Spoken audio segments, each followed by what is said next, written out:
I can't take another blow. I'm not strong enough. Well, you're wrong. And I'm going to tell you why. This is The Fix.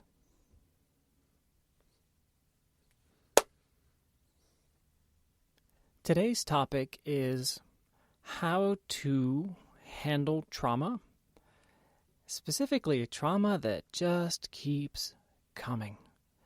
It's how to withstand and grow stronger from the hits that just keep coming in your life. When you feel like you can't take anymore, when you feel like one more thing cannot go wrong, because I have nothing left. I'm tapped out.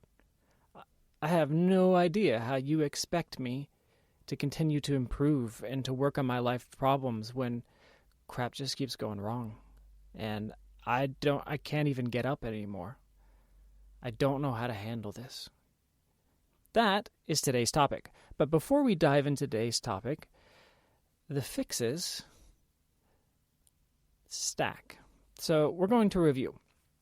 So last time we talked about, let's just make this a quiz. That's way more fun. Do we make excuses?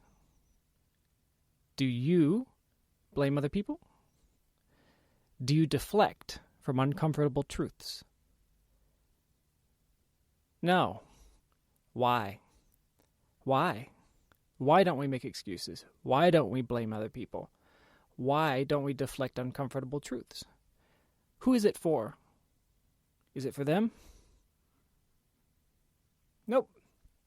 It's for you. That's why you give away your power. You give away your control when you do that. All right? Remember, that's an internal locus of control. Next, remember to have a growth mindset. What is a growth mindset?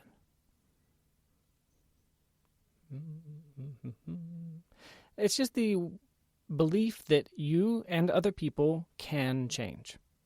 You can improve. Okay? It's just that belief. Hold that belief in your head. And then 2 more concepts to review. Take less information in. Our last episode was about how to get control in your life. Are you taking in less information? Are you making quiet time? Here's something I do to get quiet time. I call it thinking time. When I have a specific problem I want to work on, I will pull up some journaling software, I'll close everything, and I will put on some non-vocal music, and I will journal on a specific question as the prompt.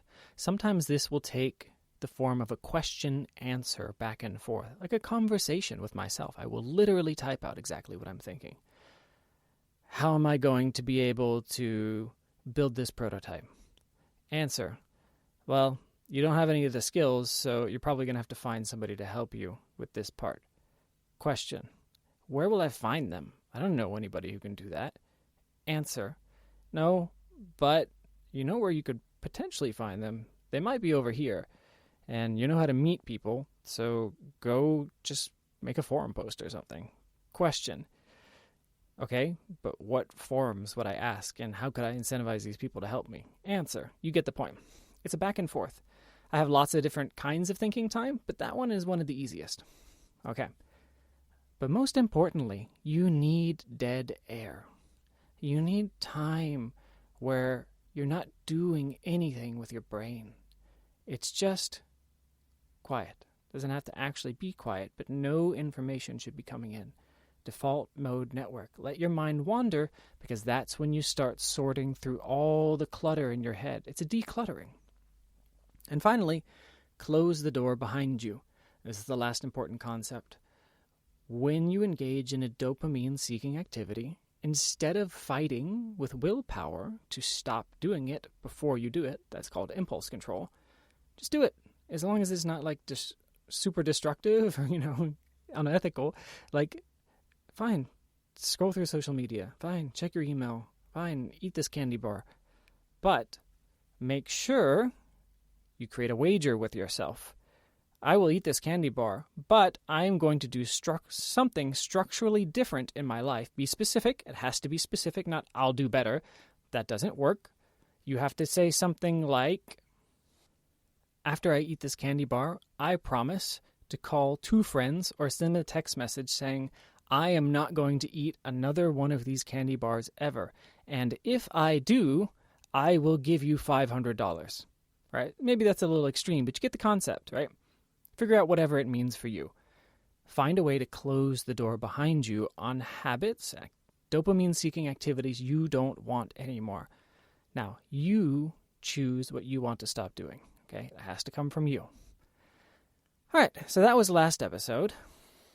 Now, let's get to the topic at hand. You're reeling. You've taken so many hits you can't take anymore. It's unbelievable, the crap that life has served you up. How could you possibly keep going when you're not even sure how to take another step? Okay. I will give you the punchline now, and then we're going to dive into, the individual tactics for how I have figured out how to deal with trauma that just keeps coming.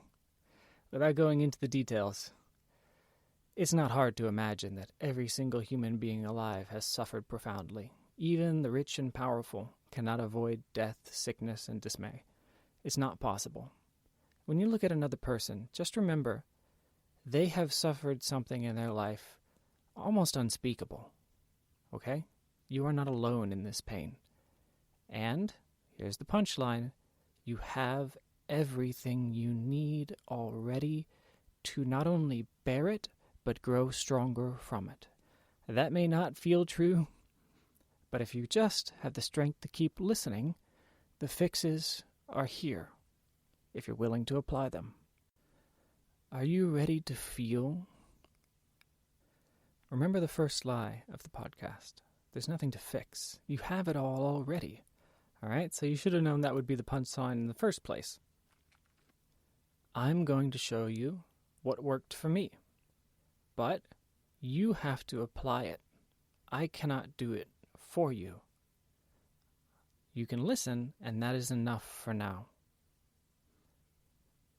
Are you tired of not only living in pain, but living underneath it like a mountain, to the point where you have no idea how to continue living, much less how to solve your problems, because the burden of what has happened to you and keeps happening to you is just far, far too great to bear. I can give you the fixes for how to get out from under all that pain, and, if you can believe it, be stronger than you've ever been. Maybe stronger than you ever thought you could be.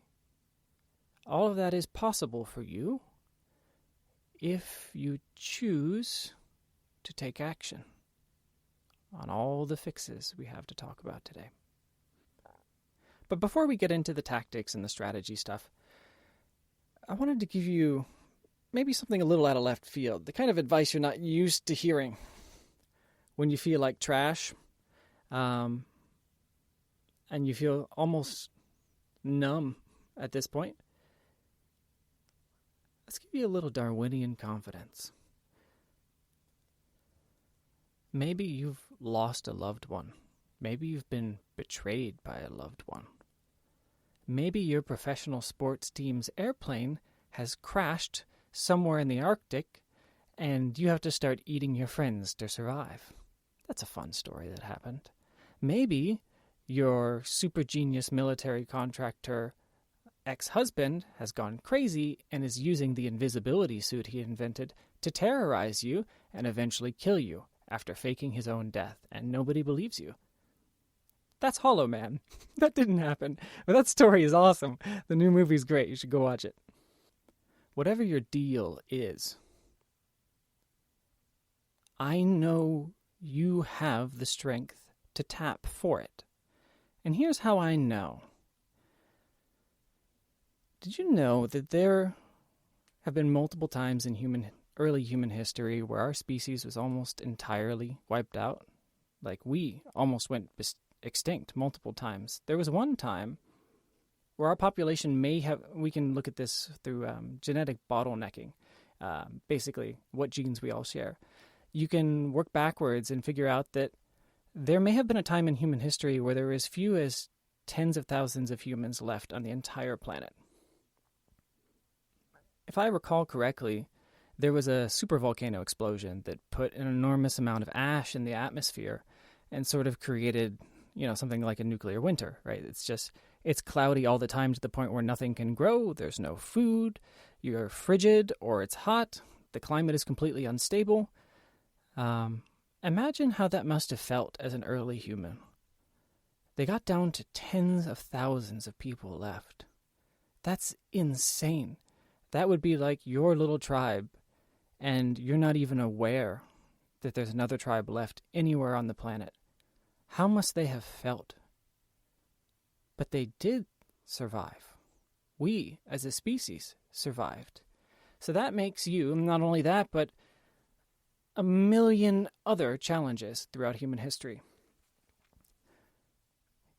So that makes you the latest, greatest model in an unbroken chain, competing over 1 billion years of the bloodiest, most competitive game in the universe. Darwinian evolution, survival by natural selection. Okay, survival of the fittest. You are the best creature nature has ever produced. You are the most capable. Not only are you the most capable, but you are the descendants of every single winner over 1 billion years back to a single cellular life form. Without even knowing who you are, I can tell you that because I know you're listening to this, which means you are standing atop a mile-high mountain of bodies of losers who could not handle being alive in the same way your ancestors did. You are a champion of champions across 1 billion years. So, yeah, I think you can handle whatever life has to throw at you. You can handle just about anything if you choose to find the answers, find the fixes, and use them. You have the power. And in fact, all inner strength comes from suffering overcome. That's it. That's where all inner strength in life comes from.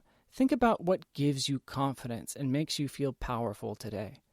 I guarantee you it is because you struggled to overcome something difficult and painful. All right? So, that means, and this is going to be a running theme throughout the entire episode today, trauma is either tragedy that mortally wounds you and which you never recover from, or it is an opportunity to become stronger than you have ever been. And here's the beautiful part. You get to choose the outcome. As long as you are alive, it works backwards in history too. Any trauma you have not yet recovered from can be a source of strength if you can reframe it properly. We'll get into that. But this part is a choice. Okay? We've all known people who 20 years ago had something happen to them and they've either never forgiven somebody, never forgiven themselves, never moved on, and it became the excuse that they hung their entire life on. And sometimes they die that way. And it is the saddest waste of a life possible. So, here is the first important fix today.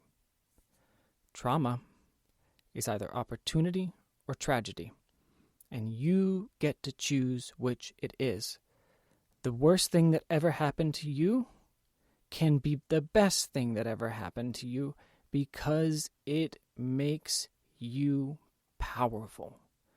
You cannot be hurt in the same way again. You cannot fall in the same way again because it made you stronger. This is a concept called anti-fragility. Okay, give you a moment to speak, Past Stephen. I have no idea how you expect me to turn anything bad that has happened to me into something good. Like, I get like what you're trying to say, but I feel like you're just trying to make me feel better. How am I supposed to get stronger when I'm continually going down? Like, I'm not sure how to keep going another week. Like, it takes all of my effort to keep going another day. How in the world do I get the will, the strength to like actually do any of this? Like, it just sounds like words. I have no idea. It seems kind of inconceivable, kind of unbelievable that it could make me stronger. But I'm listening. Okay. So we will get into trauma as opportunity or tragedy, but not yet. First, you're right. We got to get you feeling better first. It's so hard to do anything when you just keep taking hits. So we're going to get you back into a position where you can start taking some more hits, okay? And then you'll be in a place to start doing the sort of hard emotional self-reflection and introspection work that is necessary to actually grow stronger permanently, okay? So let's get you some quick fixes to start feeling better as fast as is reasonable. Okay, here's something that I've learned. Man, I don't know how to not go down, okay?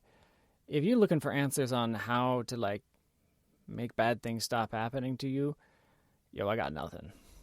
I don't know how to do that. If somebody else knows how to do that, please tell me, because you should go listen to their podcast instead. But short of that, it is my assumption that life is going to continue serving you up an endless stream of problems. Nonstop.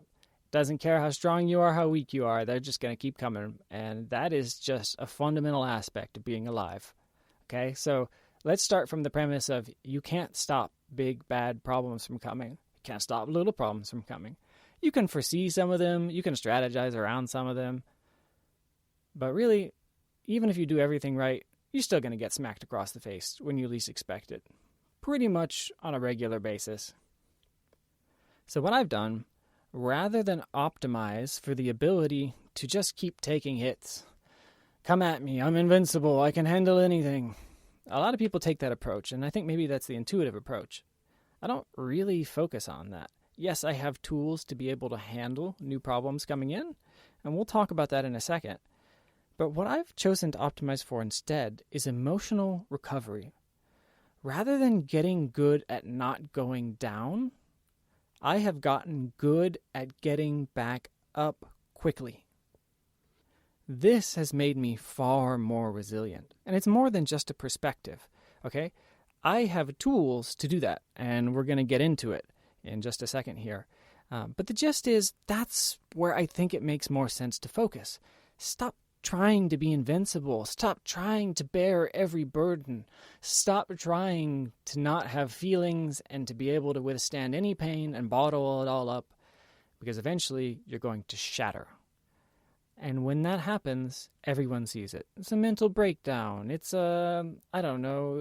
it's a divorce, and you've run away, or you cheat on a spouse. Like, it's basically you cave in because you can take no more and you've just fallen apart. But if those people had instead of optimizing for taking every possible hit without going down, they optimized for getting back up quickly to normal and healthy, you can withstand anything. It makes you so resilient and flexible. And it's way, way less stressful, because now I don't have to worry about the what if. You know, I'm a dad, I'm a husband, I'm a lot of things. I'm a coworker, I'm an employee, I'm a friend. I have so many different roles, and there's a lot of people who count on me. And if I use the strategy where I can't let them down, I guess this is the easiest way to say it. And there are people in your life who probably rely on you. And if there aren't, that's another episode that I have planned about how to bring people into your life that you want in your life, but that's not today. You don't need anyone else. I don't optimize for not going down. I optimize for getting back up quickly, and I have mindset and emotional tools in order to do that. All right. So let's talk about how to do this. Let's just pretend something terrible has just happened to me, okay? And it's the fourth such major event in 2 years, okay? I got nothing left. Well, we'll use the you framing because I'm talking to you, past me. You got nothing left. You're tapped out. What do you do to get back up again? Okay? Well, the first thing you do is you stop wrapping up your pride, your self-worth in not going down, in not being able. It is not shameful to fall, to fail. It is shameful to stay down, okay? That is the first thing you're going to begin repeating to yourself when you feel this way. I can't take another blow. I'm not strong enough. No. Pattern interrupt. Now, if you recall the morning routine sheet that we talked about last time, this is a good one to add, potentially. You say to yourself, pattern interrupt, okay? You're going to say, no, it's okay to go down. It's not okay to stay down. I don't give up. I don't quit. I have to get back up. This is a fundamental rule. There is no scenario in which you don't get back up. This is a new belief, and you must repeat it to yourself over and over and over again. It's okay to go down. I'm not less of a person for that. It's fine. Everyone goes down. I don't blame myself. I release myself of all guilt from going down in the first place, for not being the dad or the husband or the friend or the employee that I should have been, for falling this far. It's okay. No problem. But it's only okay because it's not okay to stay down. It's okay because I am getting back up. And guess what? You're going to get knocked on your butt again. Maybe tomorrow. Maybe in 5 minutes from now. After making your resolve, all right, let's get back up and try again. You get a horrible phone call. You get an angry email. Because guess what? Problems compound. The more problems you have, the less you're able to deal with them, the more problems you get because you're not dealing with your problems. So understand that there is way more pain coming your way. But you can handle it. Because is it okay to go down? Is it okay if you crash today? You feel terrible, you engage in horrible habits? Now, I'm not giving you license to do that. But I am saying, is it okay? Can you live with yourself? Can you still love yourself? Can you still be okay? Yes. Why? Because you don't stay down. That is intolerable. That is the one thing you will not accept of yourself any longer. Do you stay down? No, you don't. And that is now a fundamental rule that you will never break. And the beautiful part about this new rule is it doesn't matter how long you've been down. You've been down for 20 years. You can now live by this rule simply by getting up and trying again. Okay? That's the first rule. All right. Second of all, here's something I use to help me prevent spiraling in the first place, but it also helps me get out of rock bottom, okay? When you bounce off rock bottom, it happens because you cannot take any more and you are given the motivation and the will to change something, all right? It is a gift. Here's how you make sure you actually get back up, right? It's an actual emotional recovery. You can start feeling better by doing a pattern interrupt on your negative thought loops, okay? This is on my sheet, and you might consider adding it to yours, but use your own words in a way that feels right. When I hit a negative feedback loop, I stop and think the positive inverse, okay? This is a fancy way of codifying optimism, okay? Everyone will tell you to be optimistic. This is how I've turned optimism into something actionable and useful instead of a constant delusion, okay? Optimism is a very powerful force, but you got to apply it in a way that doesn't make you feel cynical and becomes delusional. Problems suck, and sometimes trying to reframe them as something incredible is just, it's a delusion too far. But you can apply it in this one small way, okay? When you feel bad, you are repeating negative thoughts in your head. It's a phenomenon called rumination, okay? It's a little echo chamber in there. And as the thoughts bounce around, they amplify, getting louder and louder and louder. Your anxiety gets crazier. Your depression gets worse.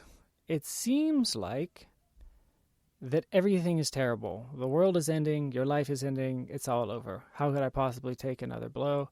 I'm not strong enough, okay? You need a release valve. Let those thoughts out, okay?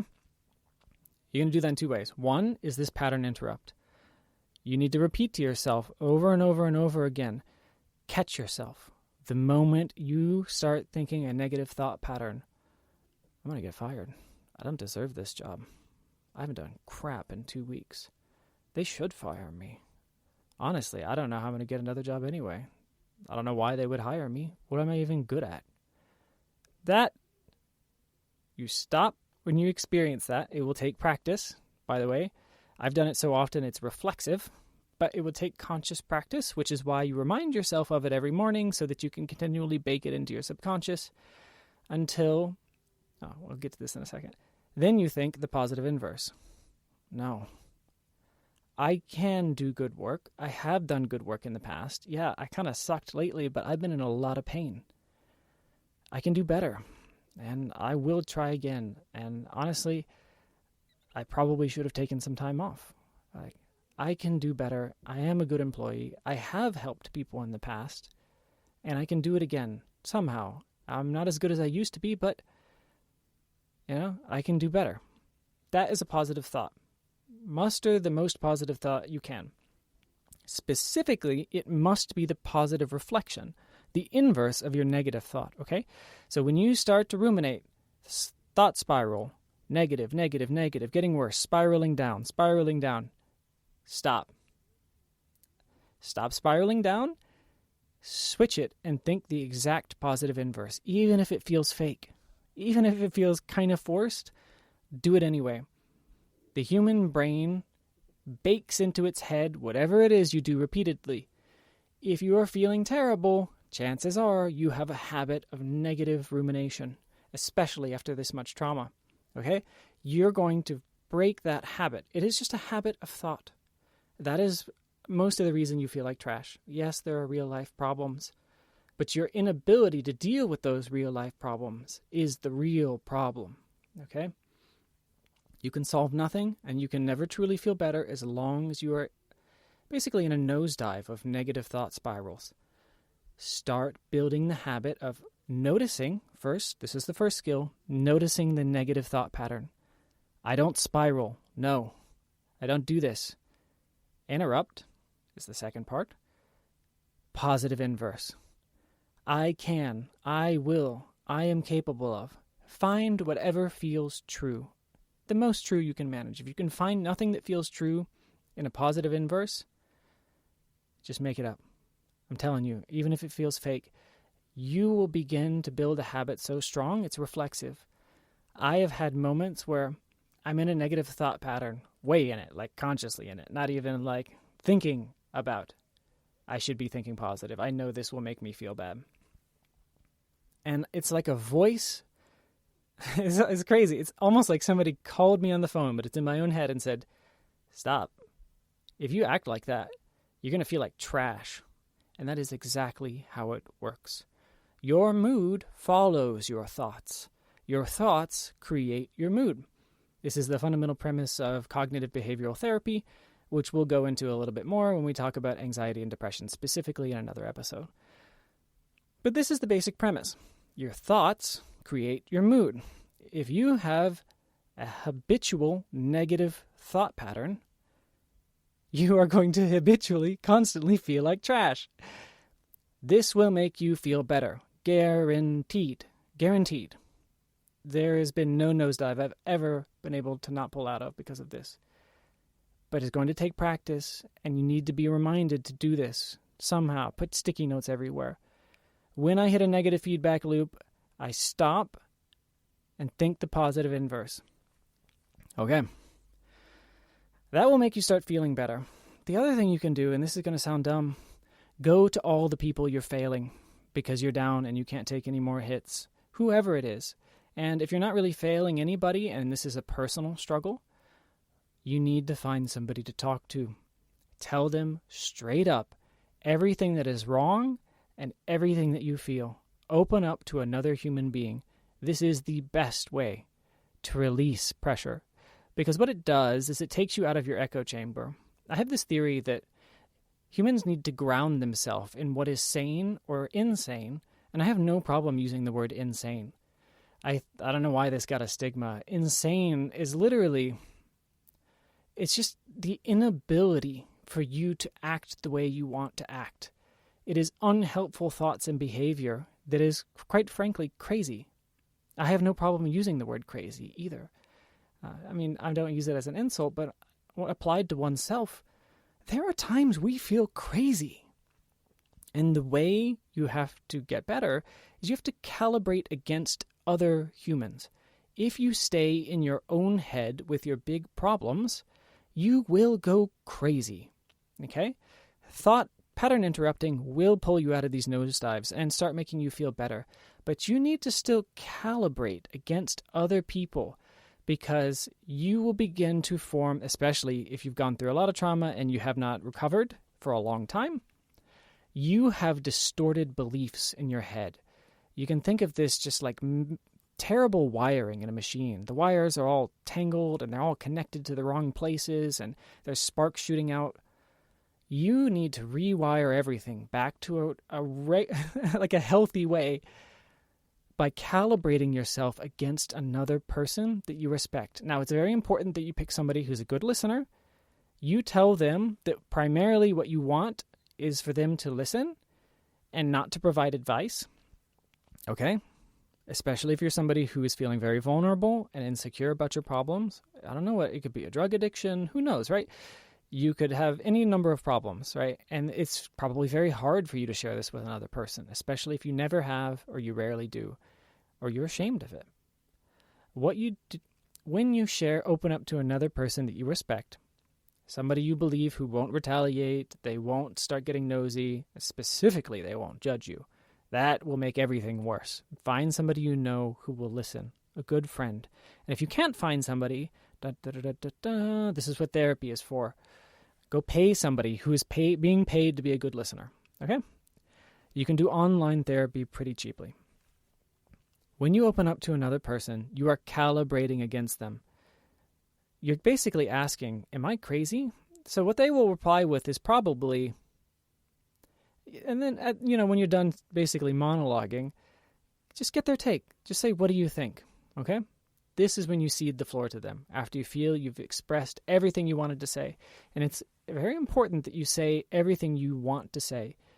You're not forced to open up. Don't share anything that feels like you're being forced to share it. Share, it should feel cathartic.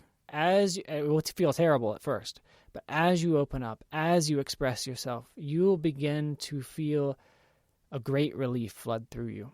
That's a good sign. Keep going. When you're done with that, get their take. Okay? What do you think? Am I crazy? Tell them your worst fears. Tell them everything you're terrified of. They will almost certainly reply, at least in my experience in every single one of these conversations, whether receiving or sending this. They will say, basically, 10% of your problems are real problems. The other 90% is just stuff you made up.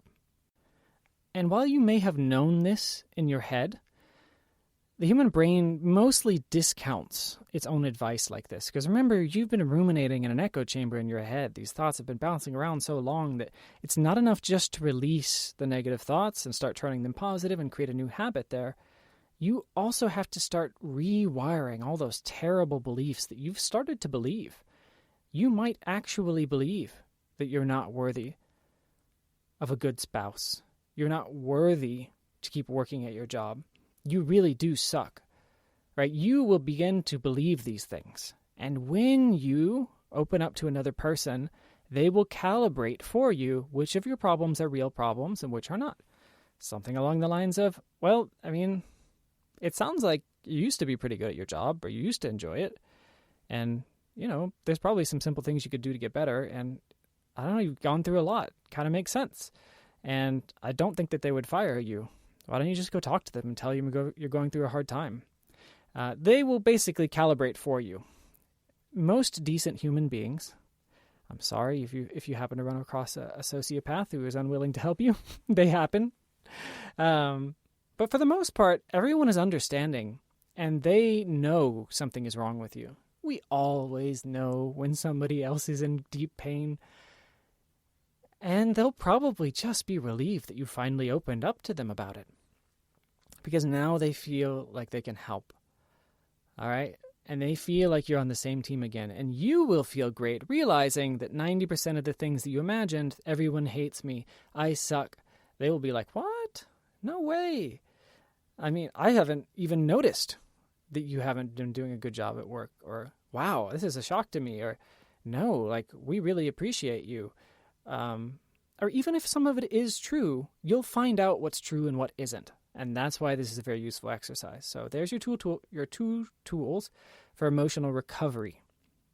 1, you don't spiral into negative thought patterns because you stop, you do that interrupt, and you think the positive inverse. Make it habitual. Remind yourself to keep doing it. It will take practice. Then eventually you will have a habit of thinking positive thoughts, and you'll have the habit of interrupting the negative thoughts so you don't go down nearly as often, and you can start recovering. You have to undo basically false beliefs, incorrect views of reality by speaking with another person who is a good listener who can help you calibrate and become less crazy. You can ditch all the beliefs that you've started miswiring because you've been stuck in your own head for too long. And you can figure out which of your problems are real and which ones are fake. And the most beautiful part about that is about 80 to 90% of your problems will evaporate because you begin to realize they weren't real. I just made them up because I was going insane in my own head. Okay, so that's how you do that. Now, we are going to move on to the last 3 concepts here. All right, remember when we talked about trauma being an opportunity or a tragedy? It's a tragedy, and this and another concept comes from Benjamin Hardy and his books Personality Isn't Permanent and Gap and Gain. So here's how it works. He's a psychologist. When something horrible happens to you, let's say,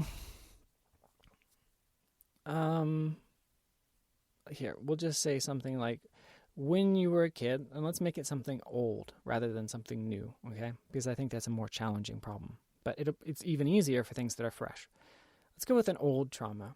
When you were a kid, you were playing with your sister and you pushed her down and, I don't know, she cut her face. And now she has a scar on her face. And that shaped who you were in a negative way. You believe you are now a violent person.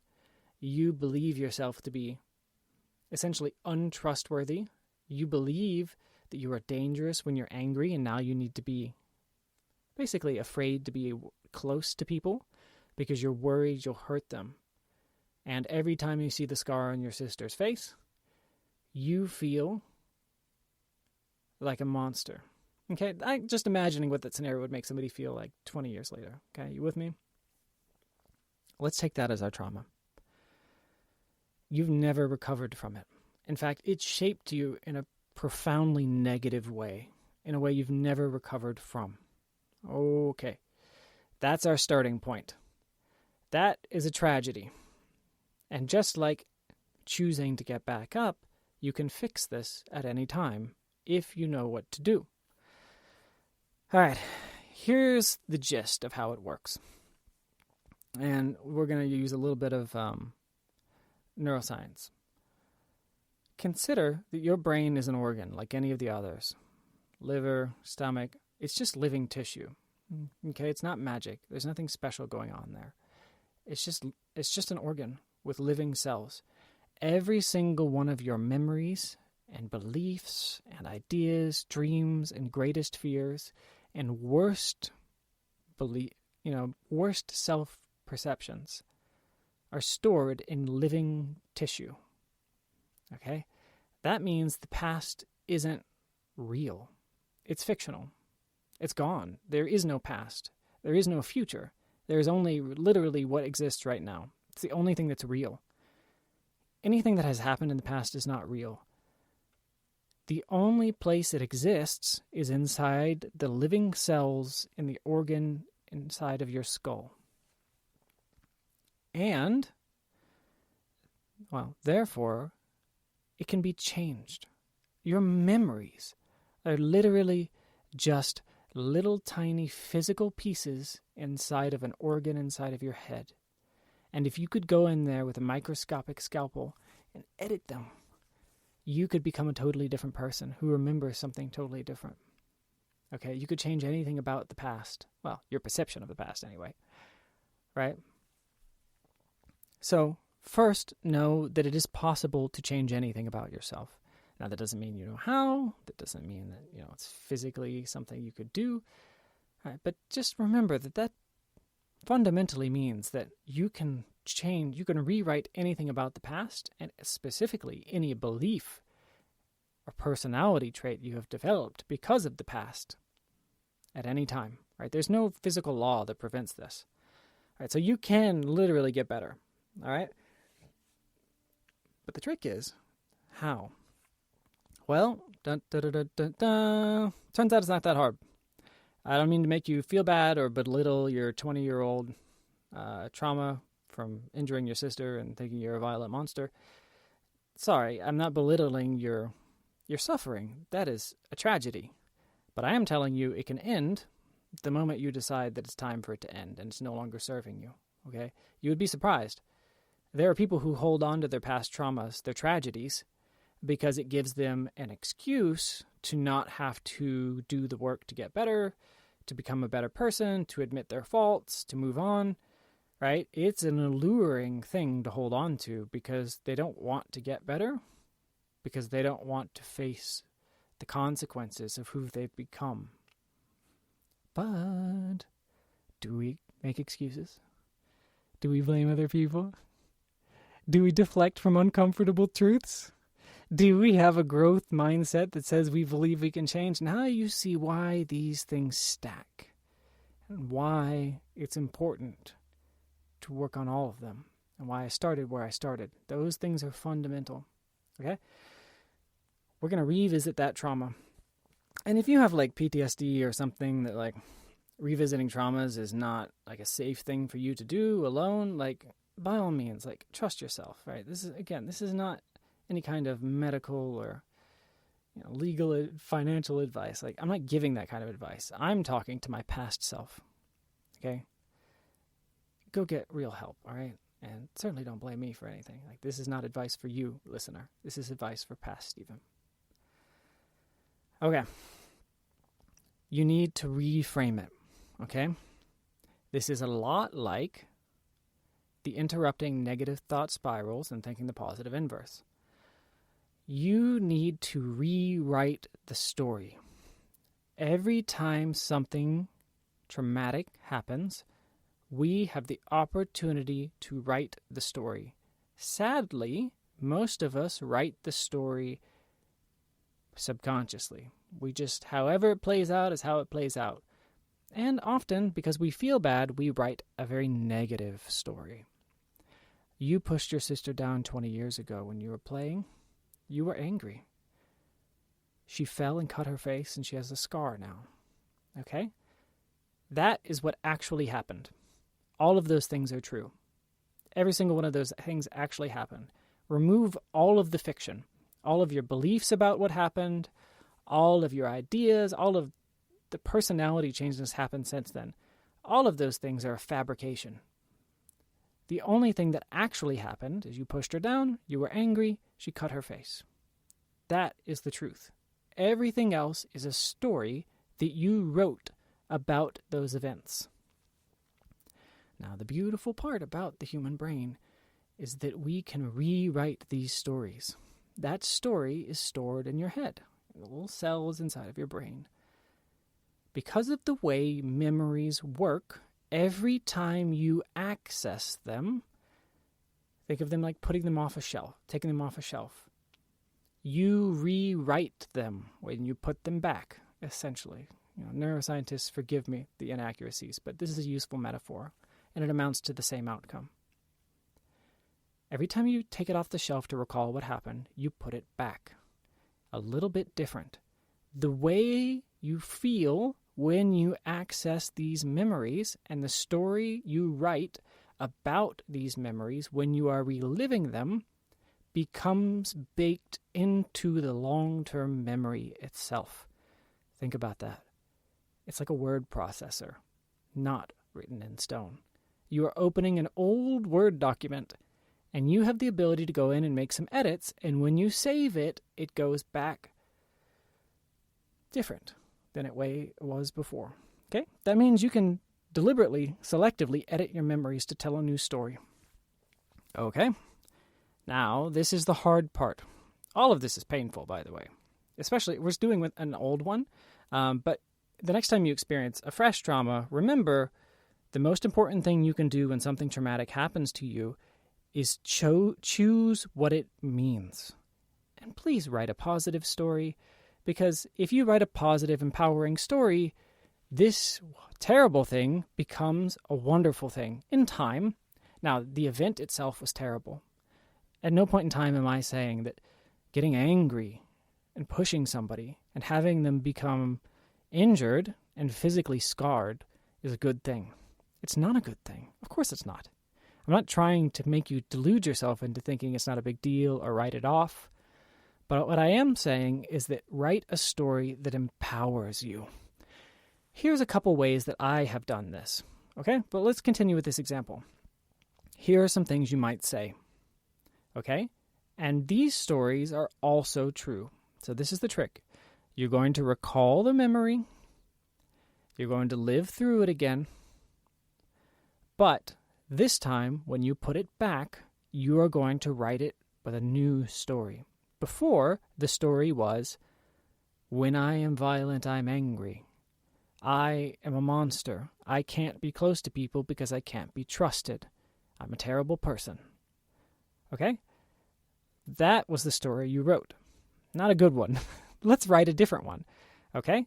Now, it's important that this story feels true, because if it feels fake, it's going to be less effective. If you can't find a true story, just like if you couldn't find a positive inverse for a thought, make it up.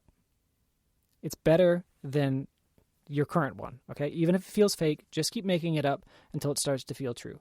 I'm not going to get into the process, but basically the human brain believes absolutely anything it repeats to itself over and over again, or that you hear over and over again. It's quite the phenomenon. It's kind of how propaganda works. You can't stop it. The more and more you hear something, the more true it feels. And that works inside your own head too. So make it up if you can't find a good one. So here are some stories you might choose to tell yourself instead when you put this memory back after reliving it. The fact that I am afraid of hurting people when I get angry means that I genuinely love people. And I fear for them. And that I know that when I'm angry, I can hurt them. This is what taught me that controlling my anger is important, and it allowed me to see that the consequences of my actions can have permanent long-term results. This is the moment in my life when I learned that if I'm not careful, I could cause real harm to others. and that what seems like a small thing in the moment could be a life-changing event. And this is when I learned to be careful about what I do. This is when I learned that my actions have serious consequences in the world and on the people I love. And that if I am lackadaisical about the weight of what I do, I could make a terrible choice and harm somebody in a very serious way. This is when I learned to be a considerate person. It was a horrible thing that happened, but every time I see the scar on my sister's face, I am reminded that that is the last scar I'll ever put on another person, because I finally learned the lesson that my actions can harm others, and I must be careful and considerate so that it doesn't happen anymore. That's a great thought. It's a great story, super empowering. Now when you think back on this moment, you're thinking, I grew from this. And I think that's usually the easiest way to reframe your trauma. Instead of being a tragedy, it became the thing that made you strong. Okay? I like that framing the best because it gives you some very serious inner strength. But find whatever feels right to you. Okay? Tell whatever story it is you can that's positive. And do it over and over and over again. It's going to take a lot of repetition. And it's quite painful, so make sure you're in a good place, like you're safe and healthy, and you feel like, let's do this. This was the point of trying to get you to feel a little bit better with the other two strategies. Opening up to another person about your fears and anxieties and all that, and all your problems. And the first one, the pattern interrupt. That will start to get you feeling a little better, but they're not permanent fixes. They're temporary fixes that get you back on your feet. But the way you get stronger, permanently stronger, is by revisiting these traumas and telling a better story over and over and over again. Okay? Now, for fresh traumas, this is a lot easier. So the next time something terrible happens to you, remind yourself, maybe write this one in your little morning routine if it's a useful reminder. This is my opportunity. If I write a bad story here, if I write a disempowering, terrifying story, I will believe it, and it will shape who I am in a very negative, toxic way. Okay? Trauma can either make you weaker permanently or stronger permanently. All right? And the nice part is you can always go back and rewrite the story. Now, it's harder the older it is, because it gets really baked into everything about you. But it can be rewritten. It's a simple process. Relive, tell a new story. Ideally, it feels as true as possible. And keep doing that over and over again. And eventually, it will be the worst thing that ever happened to you and the best thing that ever happened to you. You will know that you are recovered when you are grateful for this trauma. When you would not undo it. Because to undo it would be to make you a weaker, less capable, less resilient person. Why would you undo that? Sure, you might undo some of the damage if you could. You would love to take the scar off your sister's face. You wish you hadn't hurt her. Of course, that's normal. But you wouldn't change the consequences of that event because it made you better. And you're grateful for it. Truly grateful. It's not forced. You really mean it when you say you're grateful. That's when you know you finally made it. And it has finally become an opportunity, and you're stronger. All right, let's move on. Here's another tool that will help you if you're struggling with the will to face these problems, maybe to relive your memories, to do anything. Here's a trick I like to use. Well, technically I have 3 more tricks. I can't believe how long this episode is, man. Are we pushing an hour? I don't care. I'm going to do it. We're going to power through. I am excited to power through. Bring it on.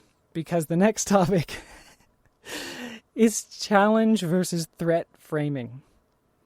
If you feel like you can't handle this, like you can't take another hit, you have to run away and hide somewhere, that's because you're using threat framing. The problems that are being inflicted upon you are terrifying. They're a huge burden. They're inescapable. And this is because of the part of the brain that you're using. You're in fight or flight mode, okay? Well, you're mostly in flight mode, but yeah, or freeze, I guess is technically the other one. But basically, I think that your amygdala is receiving more blood flow, and the prefrontal cortex, I don't know, the smart higher mind, the long-term decision maker, the rational thought part of your brain is literally having blood drained out of it. Like, it's literally, it's like operating at lower RPMs. Like, it's not working very much. And the lizard brain, the sort of scared, terrified, here and now fight or flight mode part of your brain, which is very short-sighted, has most of the power. Okay? Threat framing makes you weaker.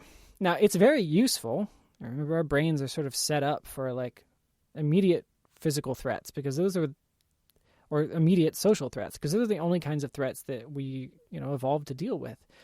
We never really evolved to deal with being able to hear about mass shootings on a global scale on a daily basis. We weren't evolved to hear about problems 2,000 miles away, most of which don't affect us.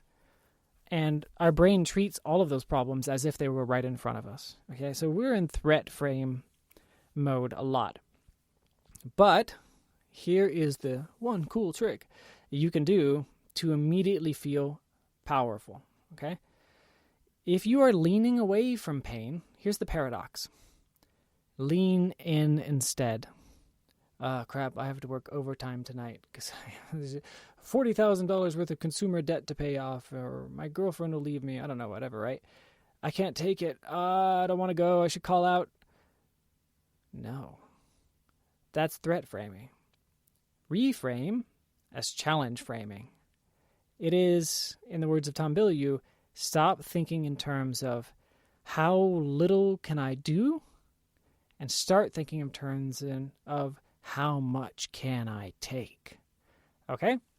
This will immediately change which parts of your brain you're using, because instead of pain avoidance, you are now in sort of problem resolution, like ambition, long-term planning mode. And most importantly, it gives you energy. It gives you the will to tackle a problem. You're not just trying to survive and hide, you are trying to conquer and control. All right? A lot of this is just about telling better stories. That's it. You're not broken. You're just telling yourselves very unhelpful stories. Yourself. Very unhelpful stories. Very unhelpful thoughts.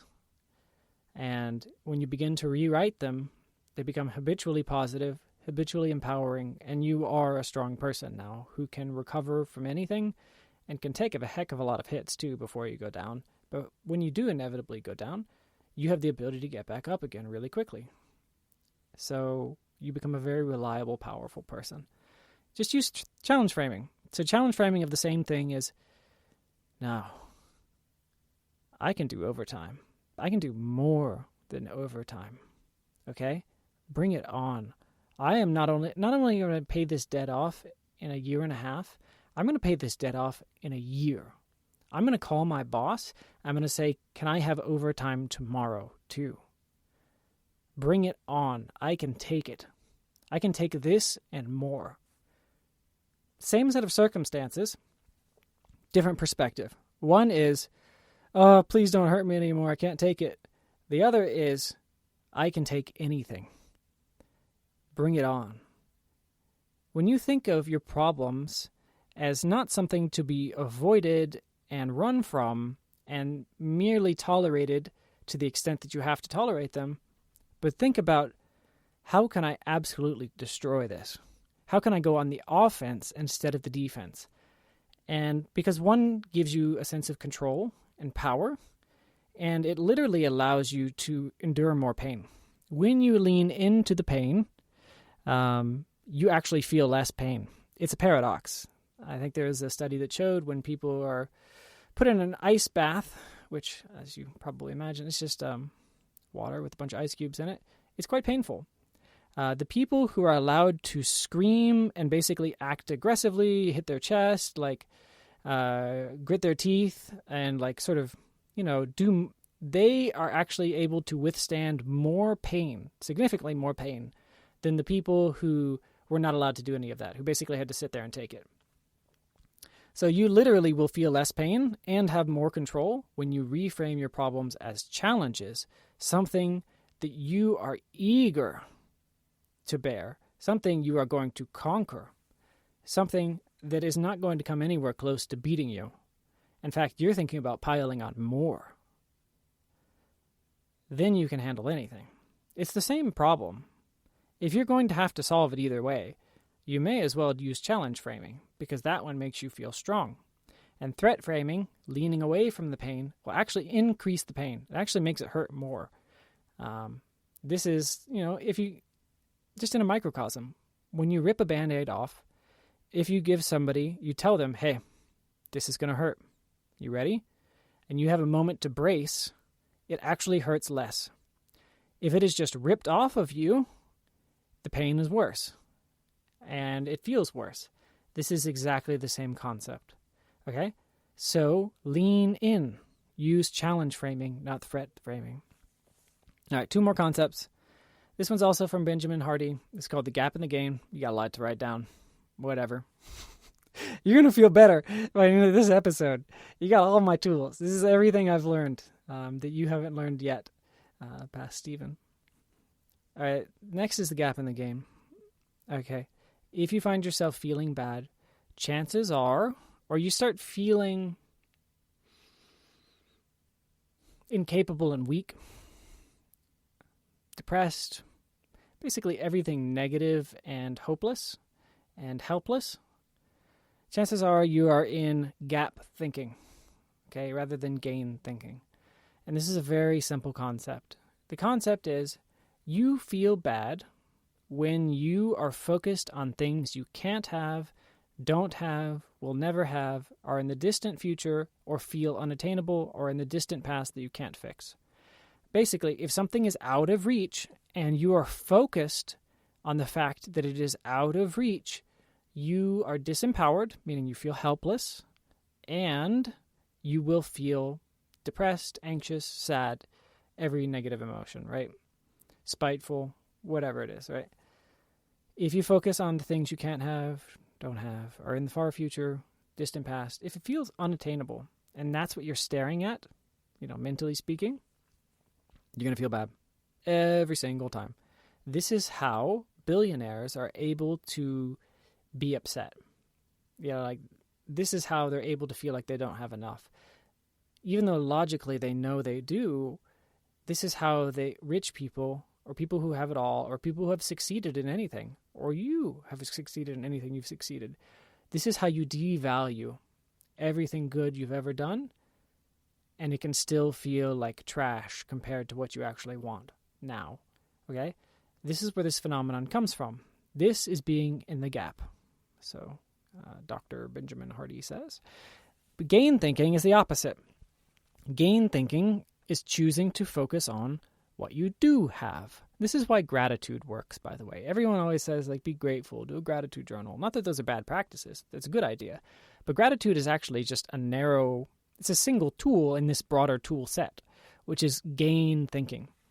Be appreciative of what you do have, but don't just be appreciative. That's like saying, feel happy. Why don't just feel happy? Why are you feeling sad? You should feel happy. You can't start at the outcome. We talked about this last time. You have to do the things that get you the outcome. I'm going to tell you what to do to get the outcome that makes you feel happy and have gratitude. Yes, you have to go find things you're grateful for. But here's how you feel grateful. Here's how you feel good. Stop focusing on the things that you don't have, can't have, that feel unattainable or in the distant future. Stop focusing on the gap between, this is where the term comes from. Stop focusing on the gap between where you are and where you want to be. Okay? That makes you feel like trash every single time. If you feel like trash, that's almost certainly why. Right? It is a kind of negative thinking, of sure. It makes you feel bad. It makes you feel like, puts you in a scarcity mindset. It makes you feel like you don't have enough, will never have enough, are not enough. Instead, focus on the gain. All right, so he has a concept called always measure backwards, meaning stop measuring success, yes, by looking at other people, which, by the way, is a kind of gap thinking. Oh, these people have what I want. Gap thinking. You're looking at the difference between you and them. You're looking at the gap between you and them. You're going to feel like trash every single time. It's a very simple equation. Gap thinking equals feeling like trash. Okay? Gain thinking equals feeling great, feeling whole, feeling happy, feeling satisfied, feeling great, grateful, feeling like you're enough. Do you want to feel like that again? All you have to do is think about the things you do have. Think about the things you have accomplished. Think about the problems that you used to have that you wished you had solved and wanted so badly to solve, and now they are solved, and you have those things. Think about the traumas you have recovered from and now are stronger. That's a kind of gain thinking. You're focused most of the time on the things that have gone right, the things that you do have, the things you are proud of, okay? The things that are beautiful about you and your life. You can do this at any time. You can do this if you're in the middle of a war-torn country, okay? If you want to feel good, do mostly gain thinking. When people say find the silver lining, a lot of people roll their eyes like, yeah, this is like toxic positivity, like blah, blah, blah. This is why it works, okay? If you find something true to be grateful for, to be appreciative, to be proud of, you're going to always find something. You'll feel good again. It's like flipping a switch. It's the craziest thing in the world. Go practice it right now. Well, I guess after this last concept, go practice it. So if you find yourself in the gap, focusing on the difference between you and where you want to be, between you and another person, you're in the gap, and it will make you feel bad. I mean, it's that simple. You need to think to yourself, I'm in the gap. If I keep thinking like this, I'm going to feel bad. Do I want to feel bad? I literally talk to my kids about this. Hey, man, seems like you're in the gap. Like you're thinking about things you can't have or that aren't going right. And I'm not going to tell you to stop. You can do that if you want to. But remember, it makes you feel bad, like really bad. Do you want to feel bad today? Is that what you want? Do you want to feel bad right now? If you want to feel bad right now, like go ahead, by all means. You can keep measuring yourself against this ideal. Keep measuring yourself against that other person. Go ahead if you want to feel bad, but just checking, do you want to feel bad right now? The answer is almost always, no, I don't want to feel bad, but what about, hey, no excuses, no blame, no deflection. Simple question. Do you want to feel bad? Do you want to feel good? I want to feel good. Okay. In that case, start thinking about when you were bad at this, but now you're much better. Okay? Stop thinking about you wish you could be world class. Well, that's great. Think about how you're actually quite good compared to everybody else. That's still gain thinking. Okay? Think about anything that makes you feel like what you've already accomplished, what you have already attained, what is close. Okay? We'll talk about that in a goal-setting episode at some point. But typically you want your goals to feel attainable. And the moment they stop feeling attainable, if you've ever noticed that a goal starts to make you feel like trash, it's because it is now gap thinking. You had the motivation because you thought you could do something, and something has changed, or you're not doing what you thought you would be able to do repeatedly to get those results, and now it feels unattainable. So every time you think about it, you're in the gap. And what once was beautiful and you were excited about, now you feel bad about, because potentially it feels unattainable, which means you're in the gap. So the trick is to make it something that feels attainable. If you do need to think about something that is in the future or that you don't have, make it reconceptualize or restructure the goal or what it is you're thinking about to think about something at hand. So in this case, if you want to be better at knitting, pick knitting as an example, and you're so upset that you don't know how to knit a sweater, okay, because it's too hard. All right, that was your goal. Well, every time you think about how the fact that you can't knit a sweater is going to make you feel bad. So instead, change the goal, change the framing. Think about how much better at knitting you are now. Oh, wow, you can do socks. You can do hats. 2 weeks ago, you couldn't even get the stitches to stay together at all. Or the knitting. And if you need to think about a new goal, think about a goal that feels attainable.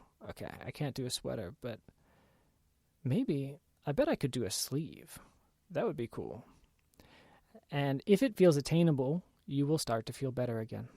Okay, gap in the gain. Write that one down too. And now for the last topic, which I think will probably get a little less airtime than probably deserves. Stoicism.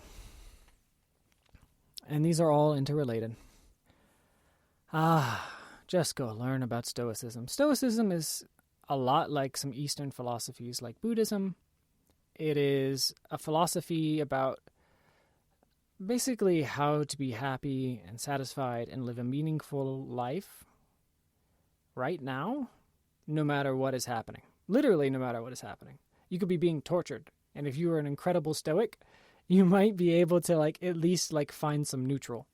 It's just an incredible set of tools, mindset and emotional tools, and they have come to my rescue so much. Gap in the gain is a kind of Stoic tool. Okay, challenge and threat framing were a kind of Stoic tool. Reframing past traumas, anti-fragility, all sources of inner strength. All of these things are Stoic tools. So I won't spend an enormous amount of time on them, but here's the crux of the issue. Happiness is essentially a choice. It's a choice in the sense that there is a set of things that you can do that will make you feel better if you're feeling bad at any point in time. The choice is not whether to feel happy or not. Remember, you don't pick the outcome. That's dumb. Why don't you just feel happy instead of feeling sad? It's not how it works. The choice is, am I going to do the things that now I know make me feel good? Or am I going to do the things that now I know are making me feel bad? That is the choice. Okay? That's sort of the crux of Stoicism. It is a decision to be happy by thinking and acting in a way that makes you feel good, despite whatever else is happening to you. It is a willingness to be happy, agnostic of suffering. It doesn't matter what level of suffering you're experiencing. In fact, trying to avoid suffering entirely is not only pointless, but a waste of a life and may actually hurt you more. Far better to be happy and okay no matter what problems are thrown at you than to try to prevent all problems from being thrown at you. Right? This is sort of where this entire approach comes from. It is a willingness to suffer well and meaningfully, to lean in to the pain where it's necessary, and to accept that pain is never going to stop coming, and to find a way to be happy anyway, more than happy, to be empowered, to be satisfied, to be exuberant. It is a way to enjoy everything that life has to offer and to be able to withstand all of the terrible things that it has to offer as well in a way that doesn't derail you from enjoying the beautiful things. That's what Stoicism's all about. There's an enormous amount of things to learn about it. There are hundreds of little tactics, kind of like what we've talked about today, that are all wrapped up in the philosophy that you can go learn about. I've given you some of my favorite today, and I'll leave you with just one more before I go. And this one comes from a modern philosopher. I can't remember his name, but the concept is creating fictional gods. Okay, this is actually, I think this is part of the Satanism religion. Actually, it's the belief that the angel, like Satan in Christian mythology, was not evil so much as he serves a useful purpose of, the tests or the temptations that he tempts mortals with, like trying to get them to do bad things, is not actually evil. He's trying to tempt you and hurt you and tease you into doing bad things in the hopes that you will choose not to, and it will make you stronger. Okay? I think that's the rough premise. Forgive me if I got it wrong or I offended you, but the gist is create a fictional deity, which has way less baggage, especially if you're a religious person. Create your own fictional deity, okay? And this is a concept, was it William B. something? I don't know. Create some stoic gods, okay? Every time something bad happens to you in your life, it wasn't just something that happened randomly. This is pretend. This is a deliberate fiction. Keep in mind it's a deliberate fiction. It was actually the stoic gods who did this. Every obstacle in your path, every injury you've ever faced, every indignity that has ever happened to you, every bad thing from small to great in your life has been caused by the stoic gods. They have done it deliberately to you. Okay? Just get in that mindset, all right? So the next time something bad happens to you, there is a set of stoic gods, like a pantheon, like the Greek gods. And they all are trying to mess you up. They're all trying to trip you up. They're all trying to knock you off your game. They're trying to knock you down. But not because they hate you, but because they love you. Because they know what you need most is to get stronger. So they will find the thing you cannot handle. They will hit you with another blow because you think you're not strong enough. They will pummel you ceaselessly in every unexpected, intolerable way you couldn't imagine. But they're doing it because they love you. Because they know that every time they hit you, if you are wise enough to choose a positive story, if you are wise enough to see these tests for what they are, you will come out the other side stronger than before. The stoic gods are trying to make you stronger. And they do that by causing ceaseless problems, by making your life harder to make you stronger. Okay? So, and this is similar to challenge framing versus threat framing. Okay, so this is like challenge framing. The stoic gods are issuing a challenge. Every time something bad happens to you, they're waiting to see. It's a test. They want to see how you'll react. Are you going to react positively? Are you going to interrupt your negative thought patterns and make them positive? Are you going to optimize for recovery? Are you going to start using these emotional tools, mindset tools, to start getting better? Are you going to be able to handle this? Can you reframe your trauma? Or is this one going to take you down? And they hope that you will choose to get stronger. They hope you will choose to take this hit and get back up again. Because they know it will make you stronger. Every problem in your life is a test. Every problem in your life is an opportunity, a challenge for you to conquer and permanently grow stronger in a way that the same problem cannot hurt you in the same way again. You get stronger every single time you are hit with a problem, if you make these choices to get stronger.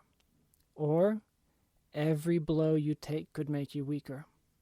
It's your choice. Now you have the tools to do these things. Now you have the tools to make every problem in your life an opportunity, to make the worst things that have ever happened to you the best things that ever happened to you, to become somebody so capable, so powerful, so resilient and capable of getting back up again that nothing can take you down again. You can get there. I know it's possible. I feel like I'm getting there, but I'm never done. The Stoic gods are not done testing me either. There's a fresh heaping plate of problems for me every day, and they don't stop coming. I'm going to demolish them because I use challenge framing. When I feel like trash, I realize I'm probably in the gap, and I'm comparing myself to some unrealistic ideal that feels unattainable, something I can't fix about the past, something I can't fix about the future, something that another person has that I don't. I'm in the gap. Whoops. Gotta get back in the game. Gotta switch. Actually, I am very capable, and just because I couldn't change that doesn't mean I can't change something. Actually, and here is something I could change. Yeah, that person has something that I don't have, but that's okay because I have all of these incredible things, X, Y, and Z. And look how far I've come already. Dang, I'm pretty impressive. When I feel threatened, I switch. I frame it as a challenge. What is the least I can take? F that. What is the most I can take? This is not the one that's going to take me down, stoic gods. That's all you've got? The next time you get slapped across the face with a problem, just smile. That's all you've got? Are you serious? This is not even a problem. But when I do spiral, and I have these negative thought patterns, I know, gotta interrupt. Nope. Gotta think the positive inverse.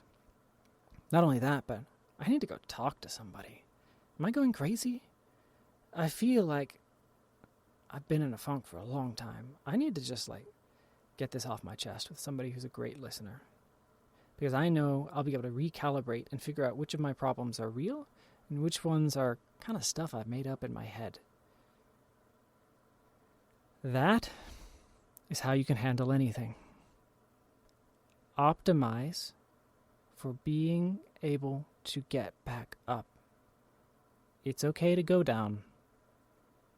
It's not okay to stay down.